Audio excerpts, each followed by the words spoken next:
Hey everybody, Dan King here at Fist Bump Media. Awesome to see you. Big fist bump for you right there to start off. Boom.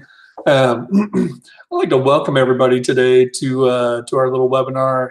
Should be a fairly quick one, but a really cool one. I'm really looking forward to this one because there's some really neat tips and stuff in here. I think they'll probably help you out and give you some nice boost with your blog and everything too. But today's topic is the three not so secrets to being an awesome blogger, right? So I'll start off by saying, at the time of this webinar right now, I had actually just finished putting together one of our, really our spotlight courses, called the Awesome Blogger Seminar. I think it's a really fantastic program. This walks step by step through a lot of the elements that I believe it takes to really develop a really great, strong blogging platform and stuff. This is stuff that I've seen and experienced myself in over 12 years as a blogger, and then especially over the last 6.5, almost 7 years, where we've run Fist Bump Media and helped hundreds of other bloggers really build and grow their platforms and stuff too. We've had bloggers from small, just getting started. I have 3 readers, and it's my mom, my dad, my my grandma, whatever, up to I get thousands of visitors on my site every day and stuff. So we see a pretty big range of bloggers and stuff that we work pretty closely with and really kind of see behind the scenes and work with them and coach them and all this stuff too for what they do. So I think there's a lot of really great, exciting content in there and stuff too. In today's webinar, these 3 not so secrets to being an awesome blogger are a few highlights that I've pulled out of the e-course of the Awesome Blogger Seminar to really help kind of focus in on a few key points and stuff too. I call them the not so secrets because they're kind of secrets because it seems like a lot of people don't really think about these things, but they're really not secrets, right? These are things that when you get into it and stuff, you think it's like, oh gosh, this should be common sense, and you'll see. I mean, this is stuff that everybody should be doing and should be thinking about stuff too. But I think it has some really great power and stuff today too as well. If you're watching live, there should be a little chat window next to the video screen here or directly below us and stuff, depending on where you're watching it and stuff. Feel free to give us a shout out in the chat. Let us know where you're from, where you're watching from, and if you have any questions anytime throughout this webinar stuff, feel free to drop those. I'll try to answer as I can along the way if any questions come in, or worst case scenario, I might loop back at the end and follow up on any questions, stuff like that as well too. So with that, I'm going to jump right in. I'm going to screen share here and go over to a little bit of a presentation I've got so I can show you a couple of things that I think will really help out. So let me get to screen sharing. Boom, here you go. All right, so here we go. Like I mentioned, a lot of this stuff is really coming from things that we've discussed and dug a lot deeper into with how-tos and whatnot for the Awesome Blogger Seminar. Everything you need to know to build a successful blog, really beginning to end. This is, I think, one of the best resources that I've seen, which is why I wanted to develop that way, is to really develop one of the best resources out there that covers everything beginning to end of how to really build a great, strong blog. So the first not so secret is that really you need to start making a shift in your mindset, in your habits, especially as it relates to how you promote your blog, okay? Because there's a couple of things that I notice that a lot of people just seem to miss, right? You develop the blog, you put a lot of effort into making the site look great. You spend maybe a lot more effort on writing great blog posts and stuff too, and then you blast out links on social media to your new blog posts and stuff like that too, and you wonder why the traffic isn't coming the way you expect that it would, right? So So there's a couple things, a couple mindsets and habit shifts and stuff like that too that I think are really important, especially as it relates to the social media promotion for your blog. First of all, you gotta remember that social media is called social media because it's inherently social, right? It's about conversations, right? Too often, I look at somebody's, Twitter feed, for example, or their Facebook page, and it's just like, hey, come visit this link. Hey, come visit this link. Hey, come visit this link. And all you're doing is promoting yourself, right? And think about this. How many channels do you follow where all they do is just promote themselves, right? If I turn on the TV set at night too, a very similar example, right?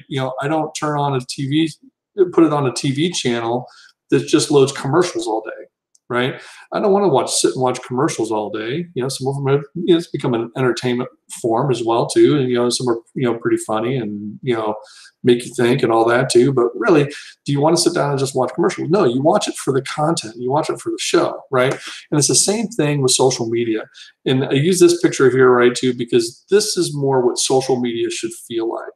It shouldn't be a blast of advertising, promoting, hey, visit my link, and stuff like that all day long too. It should feel like some friends hanging out, having a conversation, talking about stuff, cup of coffee, whatever, right? It should have that kind of vibe.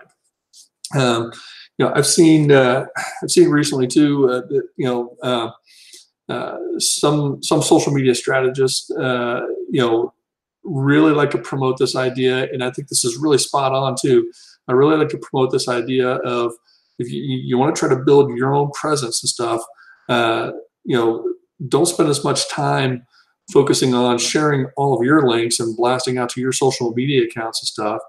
Spend more time visiting other people's social media accounts and having conversations where they're at, joining in meaningful engagement within their conversations, right? And we start doing that, then all of a sudden you're not like, hey, I'm Mr. Promotion. You're Mr. Popular, right? Hanging out and talking to people and stuff too. So this is one of the big mindset shifts that a lot of us need to make. It's very easy to fall in that trap of, I've developed a blog, I've got a blog, and I've created some content. I poured my heart and soul into this piece, and I just need to blast it out there. How many times do I need to blast it on Facebook in a day? How many times do I need to blast it on Twitter in a day? Whatever social media platform you're on and stuff, before people start noticing it and it really starts driving a lot of traffic to my website, right? Forget that. And I'm not saying don't promote your own content, but you need to start looking at social media more as a social engagement tool, right? Rather than just a promotional advertise my content tool. Okay. So make that shift, because it'll be very easy to fall into meaninglessness, right? If you just focusing on as a promotional tool for your content and not engaging in conversation. Really, really important mindset shift. The next one has more to do with your habits then, right? Okay.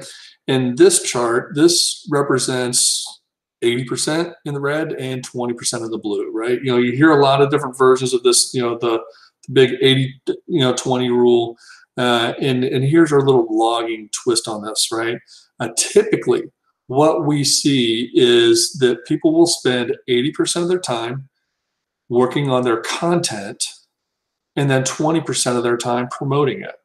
Okay, so this is what it looks like. This is your content creation time, and this is your promotion time, right? So when you look at it this way, you start to see that, we spend a lot of effort creating really great stuff, right? But spend very little effort actually promoting it and sharing it out there and stuff, okay?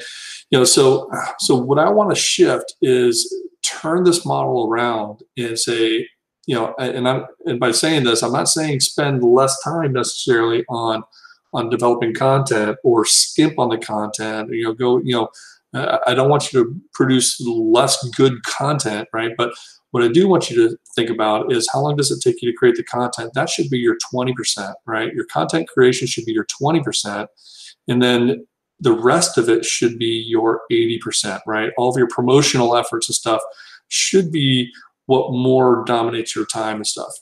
Now, what happens here is that you'll start to see where maybe you're writing fewer blog posts, right? And that's okay, right? It's okay to write fewer blog posts. I'm not a big fan of writing and publishing blog posts just for the sake of publishing blog posts so you can do it every day, right? I'd rather write one great blog post every week than I would to write 5 or 6 or 7 mediocre blog posts every week, right? So maybe you do slim back a little bit, how many posts you produce. But what I want you to do is produce great content. Definitely do that. But when it comes to the amount of time, really the ones that I see having the greatest success are the ones that are out there talking about their content, right? And it's not just the hey, I published a new blog post, so now I'm going to have the Jetpack plugin publicized on my blog, auto post that to Facebook and auto post it to Twitter when that blog post publishes at 6 o'clock in the morning. Okay. Forget that, right? You want to be very intentional. You want to have a strong promotional plan. You want to build out content. Every blog post you publish, should go on Facebook several times over the course of a couple of months. Should go out on a Twitter a whole bunch of times over the course of the next week and even month or so. So you want to do some of these things too. And in the course of the Awesome Blogger Seminar too, we even talk about other tactics, right?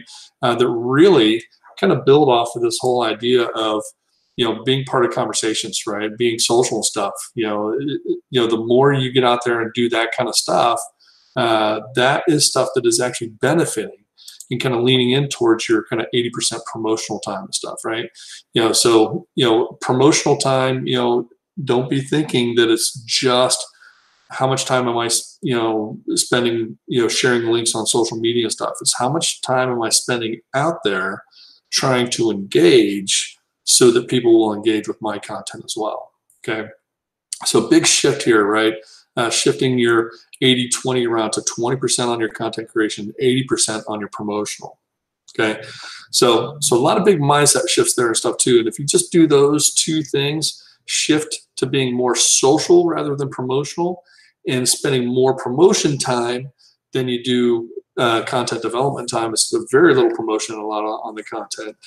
Those two things alone will really change especially your social media strategy.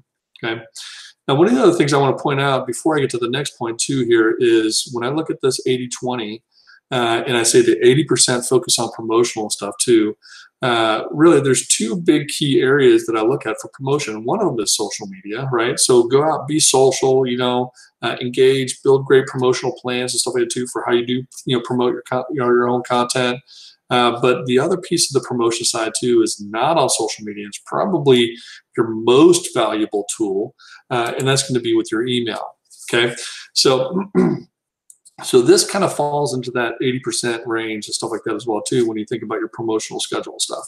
But here's your second not so secret tip here, and that's to nail it with your email. Okay, really, email has provided consistently the best return on investment for your money, for your time, and everything too. Probably tenfold, I believe, over any other strategy, social media and stuff like that combined, which is crazy, right? Because in internet worlds and stuff like that too, we look at emails like, oh, that's the old tool stuff. Social media, is where it's at. And I'm not trying to minimize the power of social media, right? Because I think especially you start getting into viral effect and stuff like that there too as well. It can definitely have some impact and drive some traffic and stuff like that for you on your site, okay? But really, when it gets down to the return that you're going to see, the people who subscribe to your email list and stuff like that too are going to be the most engaged people that you're going to have, right? So really, here's two things that I want to kind of hit on when we talk about this one secret here of really nailing it with your email. One has to do with your opt-in rates and stuff, right? And a lot of bloggers are very familiar with this idea of having a lead magnet, okay? So here's one thing I want you to think about when it comes to having a lead magnet, right? Because this is definitely an idea I support and stuff too. It worked really great for a long time and stuff too. May not be as much these days because I think a lot of people get very oversaturated with like, I download my free book, you know, whatever. So part of this too is a little bit of a, you know, kind of a mindset shift as well too, with when you think about how your opt-ins and your lead magnets and stuff, right? So here's what I want you to do, okay? First thing I want you to do is just ask, right? Ask people what they want, okay? Because I see a lot of people, they say, I've got this idea for a lead magnet, and they put something together and it really doesn't make any impact on you know, how many people are subscribed to their blog. Why? Probably because they missed it, right? Probably because they had an idea of what they thought was going to be best, but what the readers on the other side were thinking is, that's not as motivating to me, right? Now, that's not to diminish your own ideas, because you may have some really great, brilliant ideas, right? But what I like to do is I like to ask, right? I've done this several times on a lot of different levels. When I, you know, published my first book, right? I put out, you know, several cover design options and said, hey, which cover looks best? You know, and let my audience pick it, right? I even asked about the title. I said, here's a few title options. You know, which one of these works best? You know, and if you want, share in the comments maybe other ideas that you might have, right? You know, so you engage your audience and stuff, right? You know, because here's the thing, you know, when you go out and you ask something, and I love this, right? Because you can go right onto Facebook and drop a little poll and throw in a few options. Ask the question and say, and by the way, if you have other ideas, drop them in the comments or whatever, right? You know, you can basically poll your friends, your family, your users and stuff, your followers out there, and ask them what they want. If I were to put together a resource to give away as a free download, what kind of resource would be most helpful to you? You know, what kind of resource would you be most likely to want to have in your hands, right? And I know myself as a blogger, you know, blogger for, you know, over 12 years.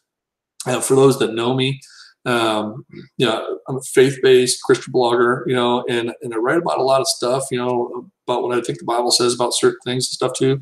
But I can tell you that some of my blog posts that have resonated the most with people are the ones that I've written about adoption, right? And, you know, we've adopted 3 children and stuff, you know, so you know, I see a lot of those posts resonate a lot more than others and stuff, you know. So if I were to provide a resource that I think, you know, hey, what are the, you know, 5 most important theological questions of our time, it may or may not get a lot of downloads. But I can probably tell you from experience of what I see people with their engagement with my blog post. If I were to say, hey, here's 5 tips about how to be a great foster or adoptive parent, you know, that is something that I know people would gravitate towards and download and stuff too. But I see that really through the data and stuff like that too on my end. And that's really what I'm challenging you to do here too, is just ask. If I were to go out onto Facebook and ask, you know, what are some things that you want, you know, you would like to see? And I've done this several times before myself too, is when it comes to resources and, you know, what kind of book should I write, you know, things like that. Don't underestimate the power of asking, right? Because then here's the deal, right? If you ask and then you get an overwhelming majority say, yes, I want this kind of resource, and you put that kind of resource together, guess what? You've got people out there waiting for that resource from you, right? You know, not to mention that you've already developed the social proof and know that that's what people are wanting from you, and you can deliver that, right? You know, so that's a big thing, right? Too, is just ask. You know, and that way you can be sure that the lead magnets you're using are going to be the ones that are going to provide you the best return on, you know, getting people to subscribe to your email list. That's powerful right there. Okay. The next thing is too, and this is one of the big things with email, is that, you know, when you think of social media, right? Social media is more of a blast out to everybody. I post something on my social media accounts. asking people to read a blog post or do something or whatever, right? It's something that's going out to everybody. All my followers, and so it's a public, could even not even be my followers, using hashtags on Twitter or Instagram or whatever too. I'm going to get other people who don't even follow me, maybe checking that stuff out. But the social media is kind of blast out to everybody. So really, if you think about it, it's very impersonal. Okay. But the thing with email, when somebody subscribes to your email list, and even if they're getting a blast email that's going out to everyone, okay, it's still a one-on-one communication. It's something that comes from my email address to your email address. You could click on reply and get back to me, and there's nobody else in that conversation. So it's really still the most intimate, most personal form of communication. It's one of the reasons I believe that it still provides a lot of the best return on investment and stuff like that too, that compared to a lot of the other platforms. Okay, and there's some simple ways to do this, right? Here's the thing: when you're crafting your email strategy and you're working on this stuff too, you want to make sure that you're building in a lot of the personal aspect to it, right? This is even email that, if you signed up and registered for this webinar ahead of time stuff, you would have gotten this email, letting you know, it's like, hey, thanks for registering. Starts at this time. You can add it to your calendar stuff too. But the big thing I want you to notice too is this little code, and I'm working in MailChimp, right? It's my kind of tool of preference, a tool of choice here and stuff too. They use these little short codes and stuff to say, okay, this F name field, that's the first name. Okay, so I could say dear whoever, right? And if your name is Amy and you subscribe to this list to register for this webinar and stuff too, it's going to automatically populate in your name. So it's going to say dear Amy, right? So now this becomes not just a form letter to everybody, and it's still an element of form letter. We get that, and people understand that stuff too, but it's a form letter I sent to you personally, right? And you can use a lot of these codes depending on what kind of information you gather and stuff. You can drop those kinds of things into the text and stuff like that too as well, right? You can even set your email campaign so that the email address sends it to isn't just the person's email address, but maybe it contains their first name, and you'll see that a lot of times too. It'll say to Amy, and here's your email address, Amy. So even in sending it to people and stuff, you can design and structure your email content and stuff like that too, so that it has that much more personal feel to it. And that's really, really, really more, very important. A lot of the studies and the data that I've seen and stuff too really indicate that when you start putting those personal touches into a lot of the emails, you tend to get much better response rates out of them stuff. You get much better open rates, you get much better click-through rates, all of this stuff, right? So really, really important. Make sure that you can spend a lot of time doing things with email and stuff too, but you just really want to make sure that you keep the personal feel in there, keep the personal touch in there as much as you possibly can. Anywhere you have an opportunity to make it personal, definitely do so. Okay, because then people will respond back to these emails and reply, and you'll have conversations, email conversations back and forth this way and stuff too. Really, really much better, much more powerful than straight up social media. Okay, so that's the second big secret too. You really want to nail it with your email, and those are two things you can do. So just ask, and keep it very personal, right? That really helps kind of take your email strategy to another level. You don't want it to be impersonal at all. Because that can kind of flop and fire back in your face. Okay, so here's the third not so secret to building an awesome blog. All right, to being an awesome blogger.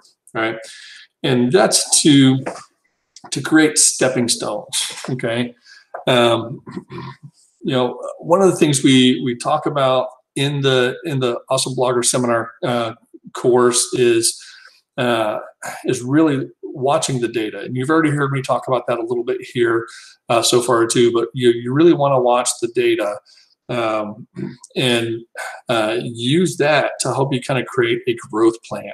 Okay, so here's the thing, right? When you're looking at this stuff, and really we just talked about two elements of promotion: your social media promotion and your email promotion stuff. There's a few key metrics and stuff that, I think you should really be looking at. One is your social media engagement metrics. And with social media engagement metrics, depending on what tools you're using, where you're at, there are several ways you can kind of get to some information that'll kind of give you some idea of how things are working out, right? Some of it is, there's some vanity metrics, right? Of, how many likes did it get, and stuff like that. Likes on something isn't necessarily really driving towards your goal, because your goal might be, hey, if they liked it on Facebook, that doesn't mean they actually clicked through and visited it on my post. Maybe I want to see shares. How am I doing at creating more shareable content, right? So map this stuff out, and look for certain social media engagement metrics that will kind of give you an indication of how your content is performing, right? And if you map that out and look at it over time, right, the goal is not necessarily to try to hit some industry metric or what is so and so doing, and they get 10% of their followers are sharing their content, and you know what I'm saying? Forget that stuff. Forget comparing to other people or anything like that. Really, what you want to do is you want to kind of baseline against yourself. So what are you doing right now today? When you share a post to try to drive some traffic to a new blog post that you write, how many people are clicking through to that? How many people are sharing that blog post and stuff too? Create a baseline for yourself, and then work to try to improve that. Okay, if you're not seeing it shared as much, rework it so that next time when you post, what are you doing different that you can do to help encourage sharing of that content? Typically, understanding things like people will generally share things if it helps them accomplish one of two things: if it helps them look smarter to their friends, or if it helps them look funnier to their friends, right? So maybe how can you work in some of those elements? And I can tell you, with Fist Bump Media, some of the most shared content we have are the funny memes that we post, from time to time. Like on Fridays, we'd like to have a little bit of fun sometime. We'll kind of share some funny memes or posts and stuff that we've seen around the web. Kind of related to social media and web development, all that stuff, right? And those are the ones that people tend to share. Why? Because even though they're sharing our content to their friends, it's making them look funny, right? So that's why they share it. So think about those kinds of things, because that can impact sharing levels of stuff, right? If it gets shared, then you're getting your content exposed to more people. So how can you look at your current level of engagement, things like social shares and click-throughs to the website and stuff like that too, which you can find like in your Google Analytics and all that, right? And then work in strategies to help you step that up a little bit, right? And then take it to another level. Okay, and then watch what's working and what's not. And the same thing with subscriber opt-in metrics, email engagement metrics, right? Subscriber opt-in is great, right? We just talked about how do you build a lead magnet, right? Build a lead magnet that people are actually going to want to download, right? Ask them what they want. If you have one out there right now, look at the rate. How many times? How many new subscribers are you getting to your list on average per month over the last 3, 4, 5, 6 months or so, right? Look at that average.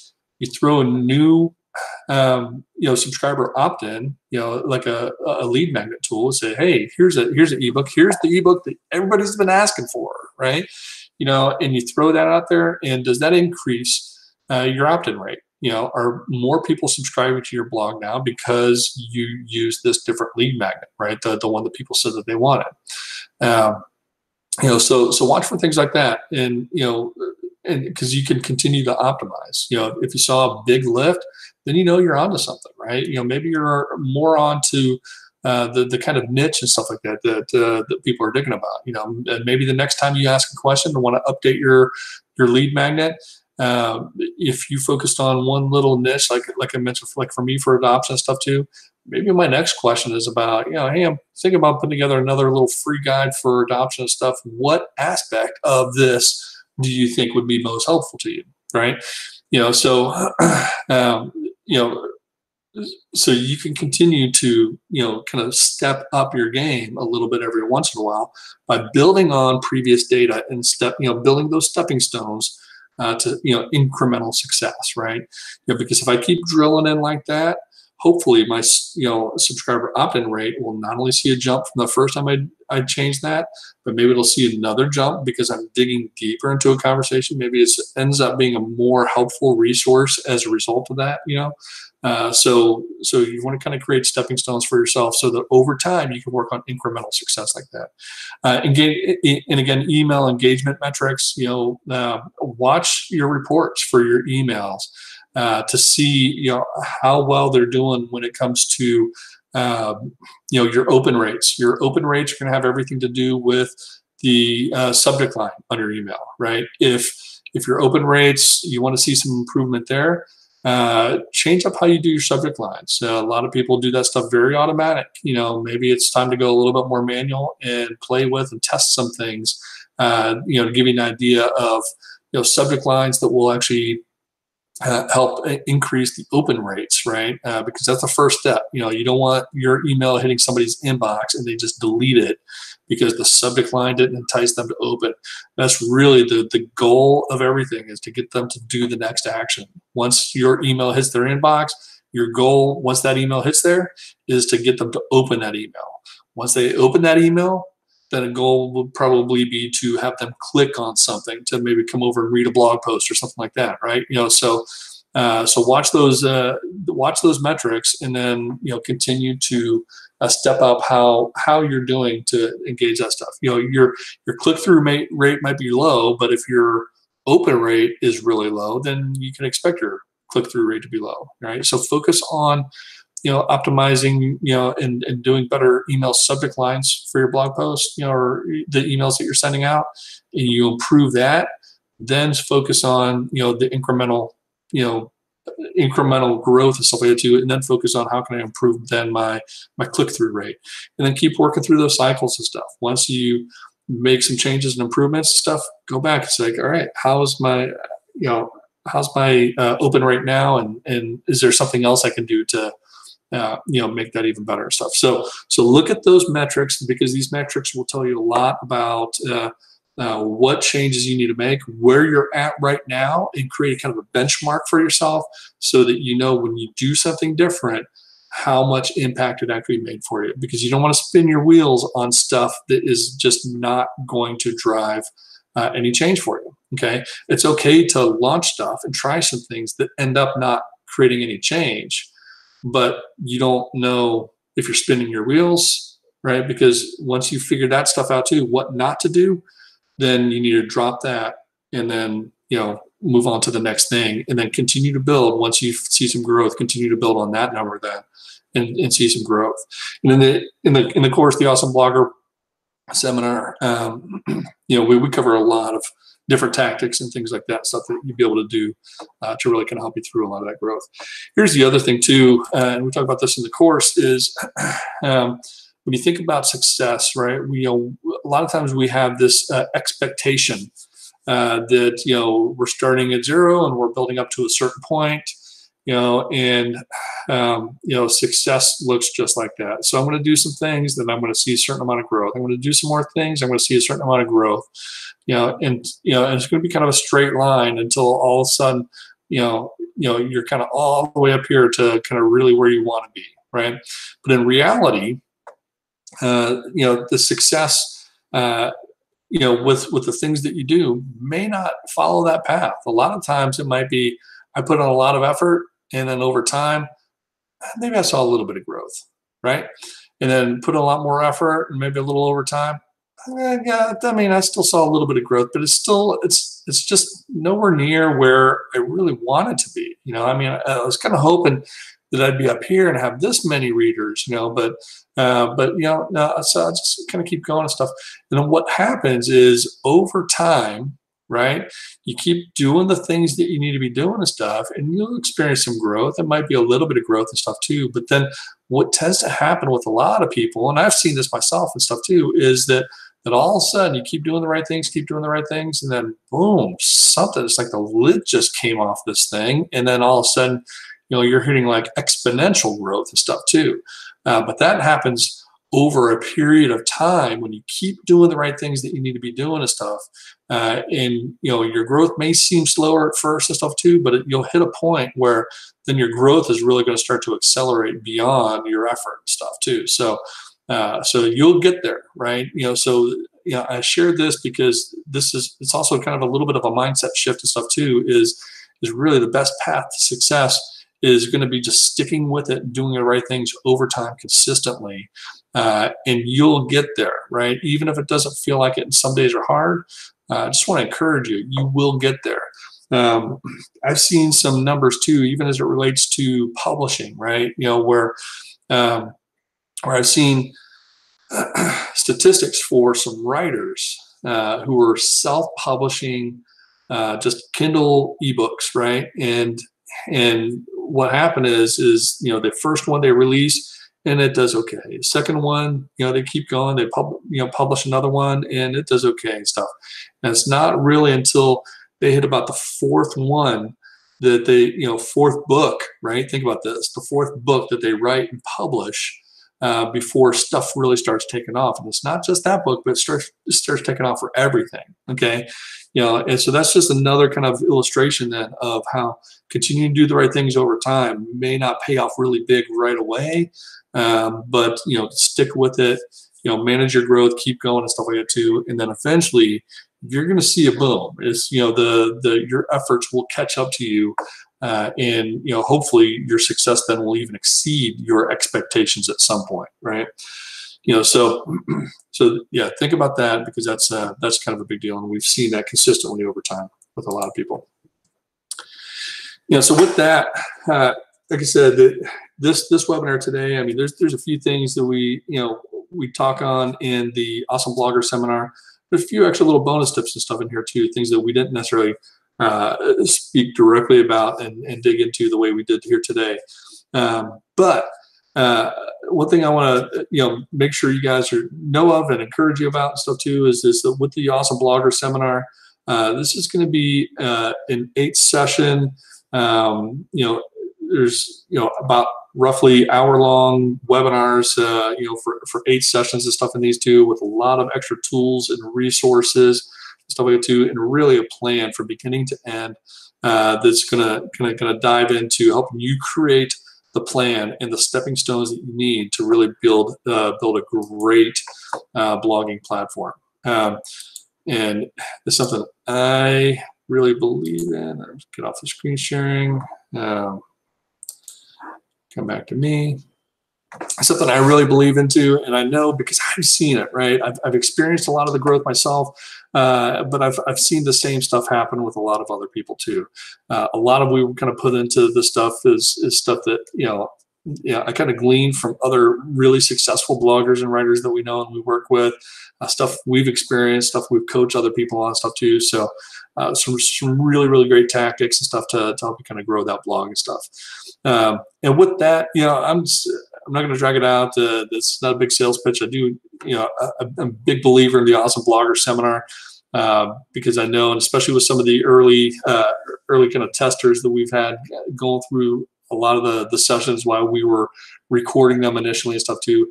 I've been hearing some really great feedback from them too, and that they're really starting to see some of the impact and the engagement levels and things like that too. So, which is really fantastic, because that's really kind of what we're going for. We want to see you succeed and do some great. And I hope these tips today really help you start shifting your kind of mindset around for things that you can do a little bit differently. And I really believe, I think that's going to be one of the big keys is as you go through this stuff, whether you go through the Awesome Blogger seminar course or not too, start shifting your mindset, from maybe some old ways of thinking or just uninformed ways of thinking and stuff like that too, to really help you kind of get the right mindsets that can help you kind of grow your thing and really reach all of your goals for your writing and stuff too. It can pay off really big with not just getting followers for your blog, but if you want to write a book, building and growing the platform and stuff, I mean, having a big email list is one of the best things you can do if you're going to be launching a book and stuff, so you definitely want to kind of work on those tactics and build your presence over time and stuff. So anyway, with that, I just want to say thanks for jumping on and watching and stuff, and just a big fist bump for you. Boom. Yes. And have a great day. Let us know if there's anything we can do.